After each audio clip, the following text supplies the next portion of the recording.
Okay, let's check out some of your GS free skiing here. We're watching in regular motion and then slow it down.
Alright, let's check it out at the top here. So, a lot of good things going on there. Got a nice pole plant. Fairly level throughout the turn. Seem to be in pretty good balance. But one thing we got to do is have some bigger angles. We got to get those feet out from underneath us. We've got to get those skis up on edge more. And one thing that will help is maintaining a wider and consistent width. At the top of the turn here, it's really hard to get the skis up on edge much when our feet are really close together. There's no room there because right in here we want to use first ankles and knees and really roll up the skis up on a high edge angle, create a platform then to push against with our outside leg. But because it's so tight together, we really can't get them up on edge, so they stay pretty flat. I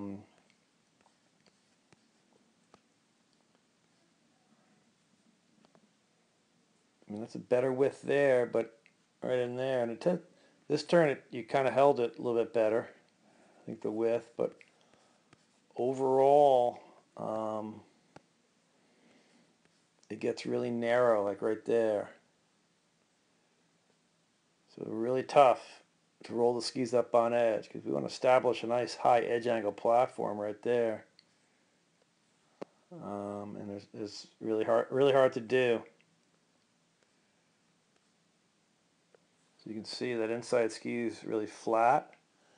Outside ski, rolled up a little bit, but there's no room. You kind of have a little divergence, but we got to roll the inside ski up on edge. So we got to think little toe down on the inside, big toe on the outside one. Unless we roll the inside ski up, we can't really move the hip to the inside.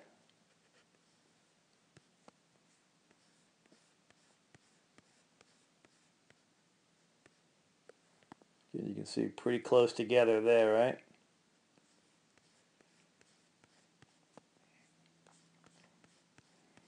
So let's widen the feet to a consistent width. Another thing is you tend to have too big of a lead change, meaning your inside foot gets ahead of your outside. So we want about a half a boot length. So we really got to pull that inside foot back a bit, keeping it more even with the outside, ski, the tip of the boot, etc. Because that really it kind of puts you in the back seat. You don't have good ankle flexion in the inside foot. It's okay here, but we want them both to be identical. We want them both, looking like this outside one. Because that really, it's hard to get into the front seat, hard to get, the front of the boot without ankle flexion. So if you pull them both back, in particular here, your inside one, create good ankle flexion on both, then you'd be more in the driver's seat. You'd be in the front of the boot. You tend to be a little bit, back seat here whenever we have that kind of lead change.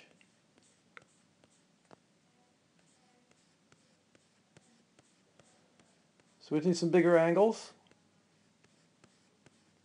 The more we roll up the skis on edge, the better they're going to carve, the better they'll hold on ice, the tighter the turns become. You really can't push against the skis when they're flat, nothing to push against. So we got to roll them up first, get a nice high edge angle platform.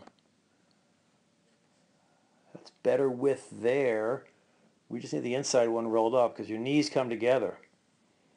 All right, we're looking for parallel shafts to the shins. You get kind of that, that A-frame going on here. Because the inside ski is pretty flat, outside ski a little more angle. All right, and a slight divergence. It looks like tail slightly tighter, closer together than the tips, but and there's a little divergence there. A little scissoring divergence, same thing. Because the inside ski is pretty flat, you can see. So there's no way to get the feet out from underneath us with an inside ski flat.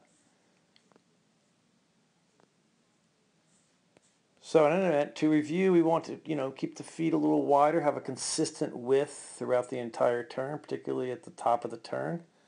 Roll both skis up on a nice high edge angle, push against the outside. Want to pull the inside foot back.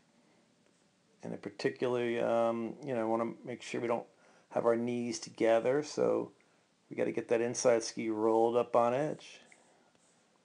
Let's try that out, and it should help.